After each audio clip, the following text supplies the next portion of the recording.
সুপ্রিয় শ্রোতা, গল্প পাঠের আসর চ্যানেলে শুনতে যাচ্ছেন হুমায়ুন আহমেদ রচিত এই সব দিন রাত্রি উপন্যাসটির ঊনবিংশ পর্ব।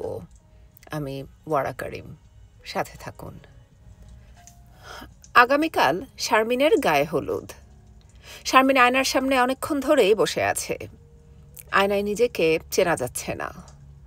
কোথায় যেন পড়েছিল, বিয়ের ঠিক আগে সব মেয়েরাই অচেনা হয়ে যায়। তাদের চোখ হয় আরও কালো, চেহারায় সম্পূর্ণ ভিন্ন ধরনের ঔজ্জ্বল্য আসে। বিয়ে হবে হবে মেয়েরা বারবার আয়নায় নিজেদের দেখে। কথাটা আংশিক সত্যি। শারমিন আয়নায় নিজেকে চিনতে পারছে না, তবে আয়নার সামনে বসে থাকতে ভালো লাগছে না। জমিলার মা এসে বলল, আপনারে ডাকে। কে ডাকে? বড় সাপ। বলো, আসছি। শারমিন নড়ল না। সে যেভাবে বসেছিল ঠিক সেভাবেই বসে রইল। বাড়ি ভর্তি মানুষ। কিছুক্ষণ আগে দুটি মেয়ে বারান্দায় ছুটাছুটি করছিল। শারমিন শেষ পর্যন্ত বলতে বাধ্য হয়েছে, তোমরা নিচে যাও কিংবা ছাদে যাও, আমার মাথা ধরেছে। বাবার উপর রাগ লাগছে খানিকটা। 1 মাস আগে থেকে লোকজন দিয়ে বাড়ি ভর্তি করবার কোনো দরকার ছিল না, এবং এদের কাণ্ডজ্ঞানও নেই। এতদিন আগে কেউ অন্যের বাড়িতে এসে থাকে? আফা। শারমিন বিরক্ত মুখে তাকালো। জমিলার মা আবার এসেছে। তার মুখ হাসি হাসি, ঠোঁট লাল টুকটুক করছে। গায়ের লাল পেড়ে সাদা শাড়িটিও নতুন। বিয়ে উপলক্ষে সবাই নতুন শাড়ি পেয়েছে, 2টি করে শাড়ি। একটি সাধারণ লাল পেড়ে সাদা শাড়ি, অন্যটি দামি শাড়ি। আফা, আপনারে ডাকে। বলেছি তো যাব। বড় সাপ চা লইয়া বসে আছে। শারমিন উঠে দাঁড়ালো। এমন বিরক্তি লাগছে, শুধু বিরক্তি নয়, মাথাও ধরেছে। তীব্র ব্যথা। 4টা প্যারাসিটামল খাওয়া হয়েছে 6 ঘন্টার মধ্যে। যন্ত্রণা ভোঁতা হয়ে এসেছে, কিন্তু তবু মাঝে মাঝে চিলিক দিয়ে উঠছে। রহমান সাহেব চায়ের পট নিয়ে হাসি মুখে বসে আছেন। শারমিনকে দেখে অবাক হয়ে বললেন, এমন একটা সাধারণ শাড়ি পরে ঘুরছো কেন মা? শারমিন জবাব দিল না। নাও, চা খাও। চা খেতে ইচ্ছা করছে না। ইচ্ছা না করলেও খাও, বাবাকে কোম্পানি দাও। এখন তো আর আগের মতো তোমাকে পাবো না। পাবে, সবসময়ই পাবে। আমি সবসময় তোমার মেয়ে হয়েই থাকবো বাবা। বলতে বলতে শারমিনের গলা ভারী হয়ে এলো। রহমান সাহেব দেখলেন শারমিন কাঁদছে। তিনি কি বলবেন ভেবে পেলেন না। বাবার কাছে মেয়ের বিয়ে কোনো আনন্দের ব্যাপার নয়। বিয়ের দিনটি হচ্ছে বাবা মার জীবনের গভীরতম বিষাদের দিন। এই বিষাদ ভুলবার জন্যেই আনন্দ ও উল্লাসের একটা ভান করা হয়। রহমান সাহেব গাঢ় স্বরে বললেন, মামুনি, চা খাও। শারমিন পেয়ালা হাতে নিয়ে চুমুক দিতেই টুপ করে 1 ফোঁটা চোখের জল পড়ল কাপে। রহমান সাহেব দৃশ্যটি দেখলেন। তার নিজেরও ইচ্ছা করল ছুটে কোথাও পালিয়ে যেতে। মানুষের বেশিরভাগ ইচ্ছাই অপূর্ণ থাকে। ছুটে যেতে ইচ্ছা করলেও ছুটে যাওয়া যাবে না, তাকে বসে থাকতে হবে এখানেই। শারমিন, বলো বাবা। তোমাকে না জানিয়ে একটা কাজ করেছি মা। শারমিন তাকালো। পুলিশের ব্যান্ড পার্টি আনিয়েছি।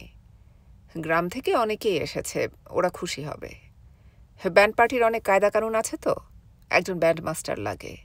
সে রূপো বাঁধানো লাঠি নাড়াচাড়া করে। আমার নিজেরই দেখতে এমন চমৎকার লাগে। রহমান সাহেব হাসলেন। হাসলো শারমিনও। ওরা কখন আসবে? আজ বিকেলে আসবে, আবার কালও আসতে পারে। কেমন হবে বলো তো মা? ভালোই হবে।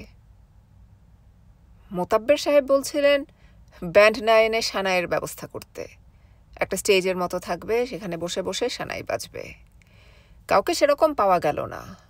তাছাড়া সানাই বড় মন খারাপ করিয়ে দেয়। মেয়ের বিয়ে এমনিতেই বাবা মার জন্যে যথেষ্ট মন খারাপ করবার মতো ব্যাপার। সেটাকে আর বাড়ানো ঠিক না, কি বলো মা? শারমিন জবাব দিল না। রহমান সাহেব সিগারেট ধরালেন। কয়েকদিন ধরেই তিনি খুব সিগারেট খাচ্ছেন, প্রায় চেইন স্মোকার হয়ে গেছেন। শারমিন বলল, আমি এখন উঠি বাবা। এখনই উঠবে কি, বসো একটু। ভালো লাগছে না বাবা, জ্বর জ্বর লাগছে। তিনি মেয়ের হাত ধরলেন। জ্বর নেই, গা ঠান্ডা হয়ে আছে। শারমিন, কি বাবা? তিনি খানিকক্ষণ ইতস্তত করে বললেন, একটা কথার ঠিক জবাব দাও তো মা। তাকাও আমার চোখের দিকে। রহমান সাহেব থেমে থেমে বললেন, সাব্বিরকে কি তোমার পছন্দ হচ্ছে না? পছন্দ হবে না কেন? তাকে পছন্দ না করার মতো তো কিছু নেই। আমিও তাই বলি। জমিলার মা বলল, তুমি গতকাল সারা রাত ঘুমোওনি, বারান্দায় হাঁটাহাঁটি করছিলে। ঘুম আসতে একটু দেরি হয়েছে, যা গরম। আমাকে ডাকলে না কেন? তোমাকে ডাকলে কি হতো? দুজনে মিলে গল্প করতাম। আজ যদি ঘুম না আসে তোমাকে ডাকবো। বাবা, এখন যাই। আচ্ছা, যাও। জমিলার মা বলছিল ছেলেপুলেরা নাকি তোমাকে খুব বিরক্ত করছে, বারান্দায় ছোটাছুটি করছে। না, তেমন কিছু না। শারমিন নিজের ঘরে ঢুকে দরজা বন্ধ করে শুয়ে রইল এবং একসময় ঘুমিয়েও পড়ল। জমিলার মা তাকে জাগালো না। দুপুরে খাবার সময় রহমান সাহেব বললেন, ওর ঘুম ভাঙানোর দরকার নেই, ঘুমোক।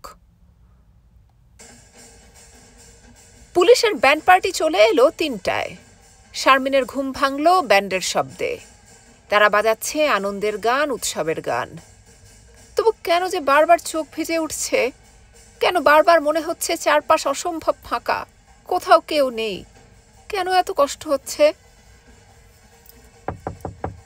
দরজায় টুকটুক আওয়াজ হলো। শারমিন ক্লান্ত গলায় বলল, কে? আফা, আমি। কি চাও?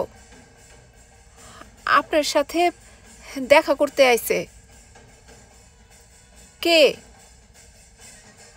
ওই দাড়িওয়ালা ভদ্রলোক, রফিক সাহেব। শারমিন কিছু বলল না, চুপ করে রইল। তার একবার ইচ্ছা হলো বলে, ওকে চলে যেতে বলো, কিন্তু সে কিছুই বলল না। জমিলার মা দ্বিতীয়বার ডাকল, আফা, ও আফা। শারমিন তারও জবাব দিল না, কিন্তু জমিলার মা নেমে যাবার সঙ্গে সঙ্গে সেও নিচে নেমে এলো। ব্যান্ড পার্টির চারদিকে সবাই ভিড় করে আছে। রহমান সাহেবও এতক্ষণ ছিলেন। একটু আগেই গাড়ি নিয়ে বের হয়েছেন। বলে গেছেন শারমিন ঘুম থেকে উঠেই যেন কাপড় পরে তৈরি থাকে, সন্ধ্যার পর তাকে নিয়ে বেরুবেন। রফিক ব্যান্ড পার্টির বাজনা শুনছে খুব উৎসাহ নিয়ে, তার মুখ হাসি হাসি। শারমিনকে আসতে দেখে সে এগিয়ে গেল। শারমিন, বলো তো কি গান বাজছে? জানি না। কাম সেপ্টেম্বর, আমার খুব প্রিয় গান। তাই নাকি? দারুণ মিউজিক। তোমার ভালো লাগছে না? লাগছে। আজ তোমার বাবার সঙ্গে দেখা হলো, আমি নিজে এগিয়ে গিয়ে পরিচয় দিলাম। কি পরিচয় দিলে? নিজের তো কোনো পরিচয় নেই, তোমার পরিচয় দিলাম। বললাম আমি আপনার মেয়ে শারমিনের সঙ্গে পড়তাম। শারমিন তাকিয়ে আছে তীক্ষ্ণ দৃষ্টিতে। রফিক হাসতে হাসতে বলল, একবার ভাবছিলাম বলি আমি শারমিনের বন্ধু। বললে না কেন? সাহস হলো না। যদি রেগে যান। উৎসবের দিনে তোমাকে এমন পেতনির মতো লাগছে কেন? পেতনির মতো লাগছে? চুলে চিরুনি পড়েনি, চোখ লাল, এবং বেছে বেছে সবচেয়ে ময়লা শাড়িটাই আজ পরেছ। আচ্ছা, তোমার কি একটাও ভালো শাড়ি নেই? শারমিন বলল, তুমি দাঁড়িয়ে দাঁড়িয়ে বাজনা শোনো, আমি এক্ষুনি আসছি, কাপড় বদলে আসছি। তোমার হাতে কি কোনো কাজ আছে? না, কেন? তোমাকে নিয়ে এক জায়গায় যাব। কোথায়? বলছি, তুমি বসো। চা খাবে? হ্যাঁ, খাবো। চায়ের সঙ্গে আর কিছু আছে? দেখি আছে কি না। ঝাল কিছু, নো সুইটস। শারমিন অতি দ্রুত কাপড় বদলালো। পাতলা একটা চেইন পরলো গলায়, হালকা নীল রঙের একটা শাড়ি পরলো, একটা হ্যান্ডব্যাগ নিল হাতে। জমিলার মা বলল, কই যান আফা? একটা কাজে যাচ্ছি, ড্রাইভারকে গাড়ি বের করতে বলো। ইয়াসিন আছে না? জি আছে। কোন সময় আইবেন আফা? শারমিন তার জবাব দিল না, নেমে এলো নিচে। তার মুখ অস্বাভাবিক বিবর্ণ, যেন খুব বড় ধরনের কোনো একটা অসুখ থেকে সে উঠেছে। রফিকের মনে হলো শারমিন যেন ঠিকমতো হাঁটতেও পারছে না। আমার শরীর ভালোই আছে, তুমি চলো। চা খাইনি তো এখনো, চা আসেনি। চা পরে খাবে। রফিক অবাক হয়ে উঠে দাঁড়ালো। সে কিছুই বুঝতে পারছে না। ব্যান্ড বাজছে, দলটিকে ঘিরে ছোট ছোট ছেলেমেয়েরা হইচই করছে। ওদের আনন্দের কোনো সীমা পরিসীমা নেই। ইলেকট্রিশিয়ানরা ব্যস্ত আলোকসজ্জা নিয়ে। আলোকসজ্জা শুরু হবে আজ সন্ধ্যা থেকে। গাড়ি পুরানো ঢাকা ছাড়িয়ে আসার পরপরই রফিক লক্ষ্য করল শারমিন কাঁদছে। অত্যন্ত অস্বস্তিকর অবস্থা। কোথায় তারা যাচ্ছে, কেন যাচ্ছে, কে জানে। ড্রাইভার নিজেও বেশ কয়েকবার পেছনের দিকে তাকালো। রফিকের সিগারেট ধরাবার ইচ্ছে হচ্ছে, কিন্তু কেন জানি ধরাতে সাহস পাচ্ছে না। রফিক, বলো। কটা বাজে দেখো তো? 4:10। কোথায় যাচ্ছি আমরা? শারমিন শান্ত স্বরে বলল, আমি এখন তোমাকে কয়েকটা কথা বলবো, তুমি শুধু শুনে যাবে, কোনো প্রশ্ন করবে না। ড্রাইভার সাহেব। জি আপা। আপনি গাড়ি একটু আস্তে চালান। জি আচ্ছা। কথাবার্তা যা শুনবেন নিজের মধ্যে রাখবেন। জি আচ্ছা আপা। শারমিন ছোট্ট একটা নিঃশ্বাস ফেলল। রফিক অপেক্ষা করতে লাগলো। রফিক, বলো, শুনছি। তুমি কি আমাকে বিয়ে করতে রাজি আছো? রফিক কোনো জবাব দিতে পারল না, অবাক হয়ে তাকিয়ে রইল। শারমিন নিচু গলায় বলল, আমি খুব বড় ধরনের কনফিউশনে ভুগছি, কি করব কিছু বুঝতে পারছি না। কনফিউশন হবার কারণ কি? কারণ কি তুমি ভালো করেই জানো। কেন তুমি বারবার এসেছো আমার কাছে? বলতে বলতে শারমিন ফুঁপিয়ে উঠল। সাব্বির ভাইকে বিয়ে করতে আমি রাজি না, এই কথাটা আমি কিছুতেই বাবাকে বলতে পারবো না। আমি আমার বাবাকে যে কি পরিমাণ ভালোবাসি তা একমাত্র আমিই জানি, অন্য কেউ জানে না। রফিক সিগারেটের জন্যে পাঞ্জাবির পকেটে হাত দিল। সিগারেট নেই। হাত পড়ল 10 টাকার একটা ময়লা নোটে। এই টাকাটাই তার সম্বল। শারমিন মৃদু স্বরে বলল, আমাকে নিয়ে তোমাদের বাড়িতে যাবার তোমার কি সাহস আছে? আছে। রফিক শান্ত স্বরে বলল, তোমার বাবাকে গিয়ে সবকিছু খুলে বললে হয় না? আমার পক্ষে সম্ভব নয়। তোমাকে বলতে হবে না, আমি বলবো। না। শারমিন শাড়ির আঁচলে মুখ ঢেকে বসে রইল। রফিক বলল, ড্রাইভার সাহেব, আপনার কাছে সিগারেট আছে? ড্রাইভার সিগারেট দিল। নিচু গলায় বলল, এখন কোন দিকে যাইবেন? রফিক বলল, খুব স্পিডে একটু ঘুরে বেড়ান, আমার মাথাটা ঠান্ডা হোক। কোথায় যাব এখনো জানি না। রফিক আর চোখে তাকালো শারমিনের দিকে। সে শাড়ির আঁচলে মুখ ঢেকে চুপচাপ বসে আছে। রফিকের ইচ্ছা করল আকাশ ফাটিয়ে চিৎকার করে বলে, এই মেয়েটিকে পৃথিবীর কেউ আমার কাছ থেকে সরিয়ে নিতে পারবে না। এ একান্তই আমার। মনোয়ারা অবাক হয়ে বললেন, রফিক একে বিয়ে করেছে? তুমি এসব কি বলছো বৌমা? নীলু মনোয়ারার হাত ধরল। মা, আপনি আমার সঙ্গে আসুন, আমি আপনাকে সব বুঝিয়ে বলছি। আসুন আমার সঙ্গে। আমাকে কিছুই বুঝিয়ে বলতে হবে না, আমি সবই বুঝতে পারছি। রফিক কোথায়? ও একটু বাইরে গেছে, আসবে। মা, আপনি আমার সঙ্গে একটু আসুন। তুমি বৌমা আমার হাত ধরে টানাটানি করবে না, আমি এই মেয়ের সঙ্গে কথা বলবো। শারমিন ভেজা চোখে তাকালো মনোয়ারার দিকে। হোসেন সাহেব বললেন, কথা বলার জন্যে এত ব্যস্ত কেন? এই মেয়ে তো আর চলে যাচ্ছে না, তুমি যাও বৌমার সঙ্গে। মনোয়ারা কড়া চোখে তাকালেন। হোসেন সাহেব থতমত খেয়ে থেমে গেলেন। মনোয়ারা কড়া গলায় বললেন, বৌমা, তুমি সবাইকে নিয়ে এই ঘর থেকে যাও, আমি মেয়েটার সঙ্গে কথা বলবো, একা কথা বলবো। নীলু সবাইকে নিয়ে বেরিয়ে এলো। হোসেন সাহেব দীর্ঘ নিঃশ্বাস ফেলে বললেন, বড় ঝামেলা হয়ে গেল বৌমা। শফিক এসেছে? জি না। বাজে কটা? 8টা। রফিক কাণ্ডটা কি করলো? বাবা, আপনি টুনি আর বাবলুকে নিয়ে বসেন। হ্যাঁ, বসছি।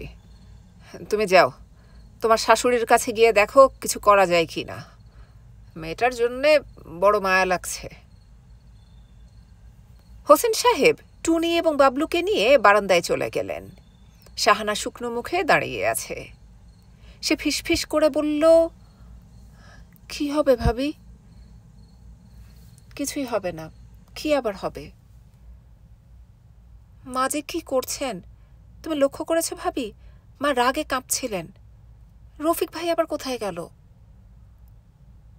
কি জানি কোথায়। শাহানা চাপা গলায় বলল, আমার এমন রাগ লাগছে ভাইয়ার উপর, কাঁদতে ইচ্ছা হচ্ছে। শাহানা সত্যি সত্যি কেঁদে ফেলল। মনোয়ারা কড়া গলায় বললেন, তুমি বসো এখানে। শারমিন বসল। তিনি দাঁড়িয়েই রইলেন। তুমি আমাকে বলো, তুমি কেমন মেয়ে? বাবা মাকে কিছুই না বলে বিয়ে করে ফেললে? শারমিন নিঃশ্বাস চাপতে চেষ্টা করলো, পারল না। চাকরি নেই, কিছু নেই, এমন একজন অপদার্থকে বিয়ে করে ফেললে যে নিজের থাকার জায়গা নেই। তুমিও তার মতোই অন্যের ঘাড়ে বসে খাবে? চক্ষু লজ্জাও নেই তোমার? নীলু এসে মনোয়ারাকে প্রায় টেনে ঘর থেকে বের করে নিয়ে গেল। শারমিন শুকনো দৃষ্টিতে তাকিয়ে রইল সেদিকে। তার মাথায় অসম্ভব যন্ত্রণা হচ্ছে। চারদিকে কি ঘটছে না ঘটছে সে কিছুই বুঝতে পারছে না। পরিচিত কেউ নেই যে এসে তার পাশে দাঁড়াবে, আশা ও সান্ত্বনার কথা কিছু বলবে। জীবন এত কঠিন কেন? চমৎকার একটা চাঁদ উঠেছে আকাশে। শফিক বারান্দায় বসে সিগারেট টানছে। নাটকীয় এই সংবাদ সে শুনেছে। সে কোনো কথা বলেনি। রাতে নীলু যখন তাকে খাবার জন্য ডাকল, সে বলল, আমার কিছু খেতে ইচ্ছা করছে না নীলু। শারমিনও কিছু খায়নি। সে রফিকের ঘরে মাথা নিচু করে বসে আছে। রফিক তাকে শান্ত করবার চেষ্টা করেছে, কোনো কাজ হয়নি। সে একটি কথাও বলেনি। রফিক বলল, আমাদের জীবনটা খুব খারাপভাবে শুরু হলো, তাই না শারমিন? শারমিন জবাব দিল না। তবু আমার কেন জানি মনে হচ্ছে একদিন সবকিছু ঠিক হয়ে যাবে। শারমিন, বলো। খুব সুন্দর জোছনা হয়েছে বাইরে, চলো না একটু ছাদ থেকে ঘুরে আসি। তুমি যাও, আমার ইচ্ছা করছে না। শারমিন প্লিজ। রফিক আমাকে বিরক্ত করবে না। এত সুন্দর একটা রাত নষ্ট করবে? শারমিন জবাব দিল না, কিন্তু উঠল। রফিক ছুটে গেল নীলুর কাছে। তার খুব শখ ভাবিকে দিয়ে যদি একটা গান গাওয়াতে পারে। অনেকদিন আগে এরকম এক জোছনা রাতে তারা সবাই মিলে ছাদে হাঁটছিল। হঠাৎ কি মনে করে ভাবি গুনগুন করে গান গেয়েছিল, চাঁদের হাসি বাঁধ ভেঙেছে। ভাবিকে চেপে ধরলে সে কি তাদের নতুন জীবনকে সহনীয় করবার জন্য একটা গান গাইবে না? ভাবির পক্ষে কি এতটা নির্দয় হওয়া সম্ভব? জোছনার ফিনিক ফুটেছে চারদিকে, আকাশ ভেঙে পড়ছে আলোয়। কি উথালি পাথালি জোছনা। ছাদে একটা পাটি পাতা হয়েছে। শারমিন মাথা নিচু করে বসে আছে পাটিতে। শাহানা টিপট ভর্তি করে চা নিয়ে এসেছে। নীলু মৃদু স্বরে বলল, মন খারাপ করো না শারমিন, দেখো কি সুন্দর একটা রাত। এমন চমৎকার জোছনা কখনো দেখেছ? শারমিন কোনো জবাব দিল না। তাদের অবাক করে দিয়ে নীলু গুনগুন করে উঠল, আজি জ্যোৎস্না রাতে সবাই গেছে বনে। তার গলা তেমন কিছু আহামরি নয়, কিন্তু তবু কি অপূর্বই শোনালো সেই গান। অবাক হয়ে চিলে কোঠার ঘর থেকে বেরিয়ে এলো আনিস। হোসেন সাহেব ফিসফিস করে বললেন, কে গাইছে? আমাদের বড় বৌমা। বড় মিঠা গলা তো আমার মার। গাইতে গাইতে নীলু শাড়ির আঁচলে তার চোখ মুছল। শারমিনের চোখ দিয়ে টপ টপ করে জল পড়তে লাগলো। তার মন বলছে, আজকের এই চোখের জলে জীবনের সমস্ত দুঃখ বেদনা ধুয়ে মুছে যাবে। সে হাত বাড়িয়ে রফিককে স্পর্শ করল, ভালোবাসার স্পর্শ, যার জন্যে প্রতিটি পুরুষ হৃদয় তৃষিত হয়ে থাকে। রফিক তাকালো আকাশের দিকে। আহ, কি চমৎকার জ্যোৎস্না! এত সুন্দর কেন পৃথিবীটা?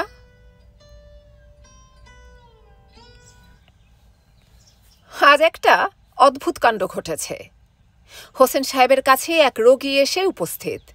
সাফারি গায়ে লম্বা চওড়া একজন মানুষ। দরজা খুলতেই জিজ্ঞেস করলেন, ডাক্তার সাহেব কে আছেন? হোসেন সাহেব নিজেই দরজা খুলেছেন। তিনি অবাক হয়ে বললেন, কোন doctor? Doctor Hossain, homeopath. Hossain সাহেবের বিস্ময়ের সীমা রইল না। কয়েক মিনিট বুঝতেই পারলেন না কি করবেন কি বলবেন। শেষ পর্যন্ত রোগী এসে পড়েছে। রোগীদের সঙ্গে ডাক্তাররা কিভাবে কথা বলে কে জানে। খুব বেশি খাতির করতে নেই বোধ হয়, তাতে রোগী মনে করতে পারে ডাক্তারটা কিছু জানে না। আবার খুব গম্ভীর হয়ে বসে থাকলে পরের বার আসবে না। জি ভাই, জি, আমি ডক্টর হোসেন।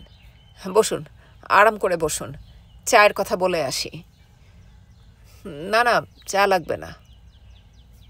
লাগবে, অবশ্যই লাগবে। অত্যন্ত ব্যস্ত হয়ে তিনি চায়ের কথা বলতে গেলেন।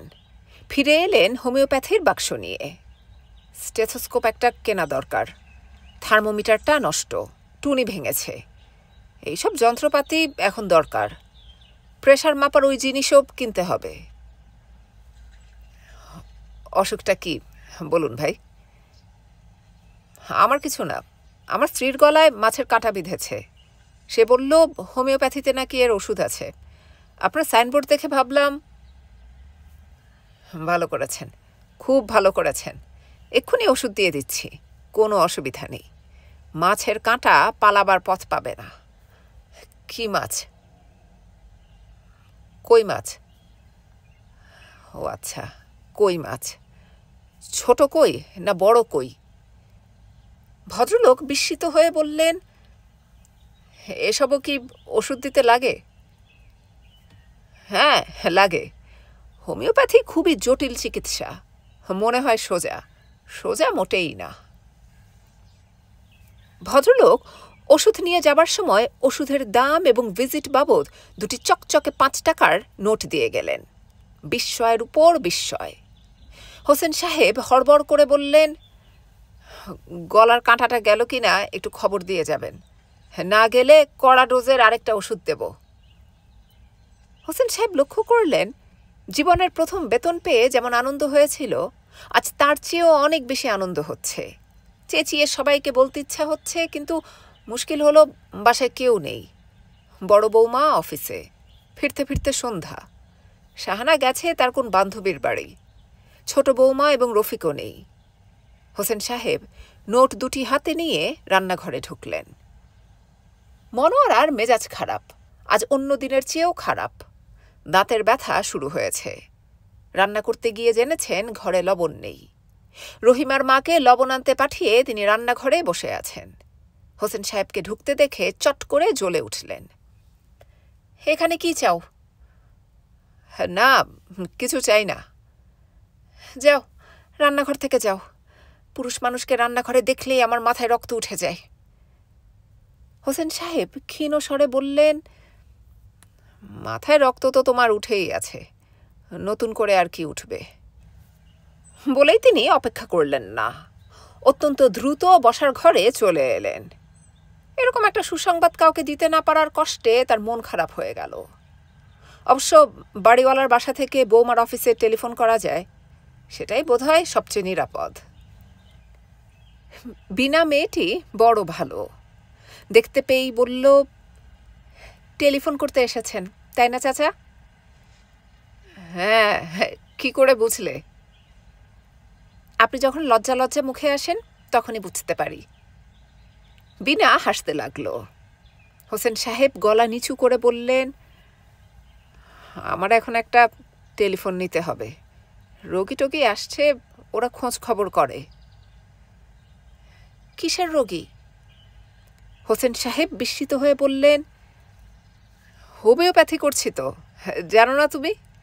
সাইনবোর্ড দেখোনি? এম হোসেন, গলিটায় ঢুকতেই সাইনবোর্ড, নারকেল গাছে লাগানো।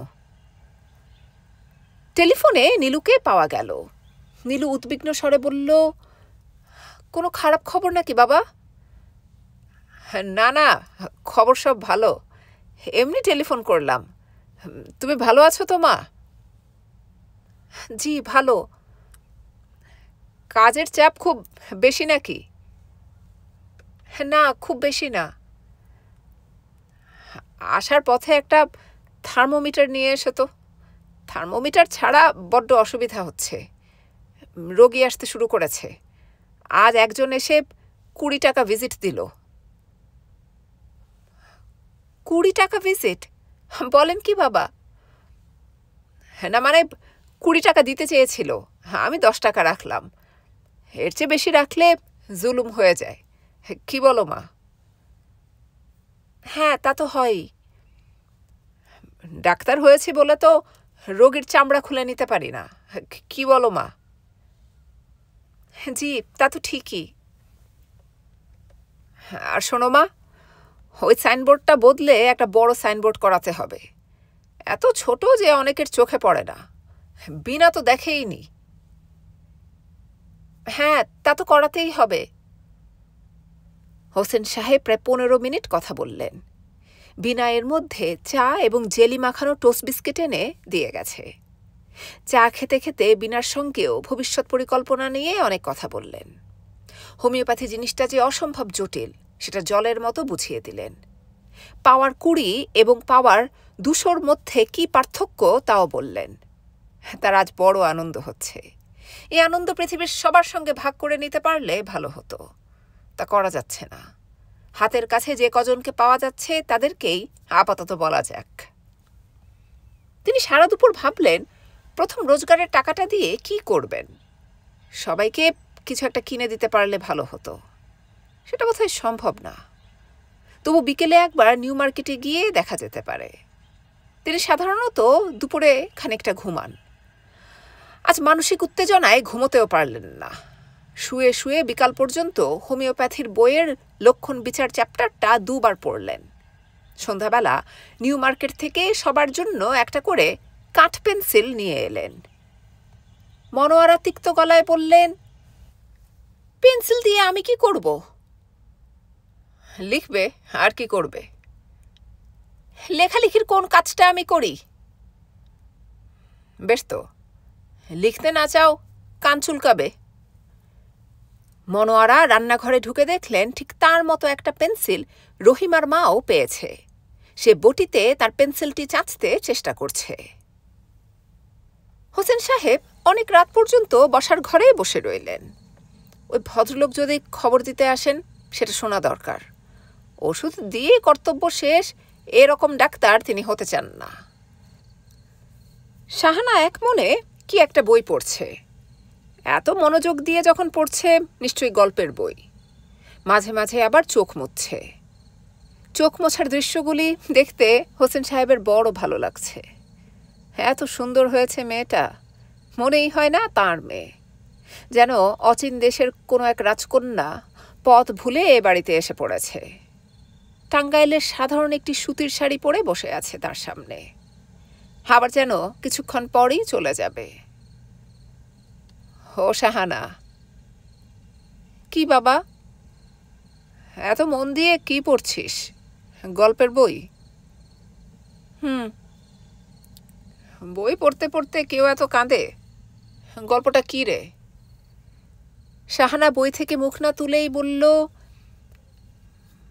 একটা মেয়ে একই সঙ্গে দুটি ছেলেকে পছন্দ করে, যখন যার কাছে যায় তাকেই ভালো লাগে, এই নিয়ে গল্প। হোসেন সাহেব বিস্মিত হয়ে বললেন, এ কি অসম্ভব কথা! একই সঙ্গে দুটি ছেলেকে পছন্দ করবে কিভাবে? আজে বাজে একটা কিছু লিখলেই হলো। শাহানা কপাল কুঁচকে বলল, বিরক্ত করো না তো বাবা, পড়ছি দেখছো না। হোসেন সাহেব চুপ করে গেলেন। দেয়াল ঘড়িতে 12টার ঘণ্টা পড়ল। তার মানে এখন বাজছে 11টা। ঘড়িতে একটা ঘণ্টা কম পড়ে। রাত যখন 1টা হয় তখন আবার ঘণ্টা পড়ে 12টা। খামোখা বসে আছো কেন বাবা? শুয়ে পড়ো না। বসি খানিকক্ষণ, তোকে তো বিরক্ত করছি না। কতক্ষণ বসে থাকবে? তোর পড়া শেষ হোক, তারপর যাব। আমি তো বাবা বই শেষ না করে উঠব না। না উঠলে না উঠবি, আমি কি উঠতে বলছি? বাইরে ঝিরঝির করে বৃষ্টি পড়তে শুরু করেছে। এবার বর্ষা অনেক দেরিতে শুরু হলো। এখন আষাঢ়ের মাঝামাঝি। বর্ষণ হচ্ছে এই প্রথম। শাহানা। কি? তোর বিয়ে যেন কবে? 20-এ আষাঢ় না 21-এ? জানি না বাবা। সে কি, নিজের বিয়ের তারিখ নিজে জানিস না? তুমিও তো নিজের মেয়ের বিয়ের তারিখ জানো না। আর একটি কথাও বলবে না বাবা, প্লিজ। আচ্ছা বলবো না। কত পাতা বাকি? এই তো আবার কথা বলছো। আর বলবো না। জানালাটা বন্ধ করে দে, বৃষ্টির ছাঁট আসছে। তুমি বন্ধ করে দাও না কেন? তুমি তো আর কিছুই করছো না, বসেই আছো। হোসেন সাহেব উঠে জানালা বন্ধ করলেন। হঠাৎ তার মনে হলো, সোফায় পিঠ বাঁকা করে বসে থাকা এই অসম্ভব রূপবতী মেয়েটি একদিন বুড়ি হয়ে যাবে, চুলে পাক ধরবে, চোখের কালো রং হবে ঘোলাটে। কি প্রচণ্ড নিষ্ঠুরতা! তার মনটা অসম্ভব খারাপ হয়ে গেল। তিনি দেখলেন শাহানা আবার চোখ মুছছে। ও শাহানা। কি? শব্দ করে পড় না, আমিও শুনি কি লিখেছে। তোমার ভালো লাগবে না বাবা, এটা আমাদের গল্প, তোমাদের না। ঠিক ঠিক, হ্যাঁ খুব ঠিক। সময় আলাদা করে রেখেছে তাদের দুজনকে। চেষ্টা করেও হয়তো একে অন্যকে ছুঁতে পারবে না। ঢালাও বর্ষণ হচ্ছে বাইরে, ক্ষণে ক্ষণে বিদ্যুৎ চমকাচ্ছে। বড় বৌমার ঘরে টুনি জেগে উঠেছে, বাথরুম করবে হয়তো। শোবার আগে ভালো মতো বাথরুম করিয়ে নিলে হতো, দুপুর রাতে তাহলে আর ঝামেলা করতে হয় না। নীলু টুনিকে কোলে করে বের হলো। অবাক হয়ে বলল, রাত দুপুরে কি করছেন বাবা? কিছু না, এই বসে আছি। বৃষ্টির নমুনাটা দেখেছো মা? ভাসিয়ে দেবে। তুমি কি মা একটু কষ্ট করে? হোসেন সাহেব কথা শেষ করলেন না। নীলু শান্ত স্বরে বলল, দিচ্ছি। চায়ের সঙ্গে আর কিছু দেব? এক স্লাইস রুটি যদি থাকে তো দিতে পারো, মাখন দিও না, এই বয়সে মাখনটা সহ্য হয় না। নীলু মুহূর্তের মধ্যেই চা রুটি নিয়ে এলো। মুখে একটি বিরক্তির রেখাও পড়ল না, ঠোঁট বাঁকল না। পরের ঘরের একটি মেয়ে কত যত্নই না করল। এই ঋণ তো কখনো শোধ হবে না। পরের বাড়ির একটি মেয়ের কাছে আকাশ প্রমাণ ঋণ রেখে তাকে মরতে হবে। বৌমা, একটু বসো না, এই 2 মিনিট। নীলু বসল। হোসেন সাহেব হাসি মুখে বলতে লাগলেন, গ্রামের বাড়িতে প্রথম বর্ষণে কত মাছ মেরেছি। প্রথম বর্ষণে কি হয় জানো? মাছগুলির সব মাথা খারাপের মতো হয়ে যায়, পানি ছেড়ে শুকনোয় উঠে আসে, স্রোতের উল্টো দিকে সাঁতরায়, কত কি যে করে। শাহানা কাঁদো কাঁদো গলায় বলল, আবার বকবক শুরু করলে বাবা। হোসেন সাহেব চুপ করে গেলেন। বৃষ্টিতে ঢাকা শহর আজ হয়তো ডুবে যাবে। এখন আবার বাতাস দিচ্ছে।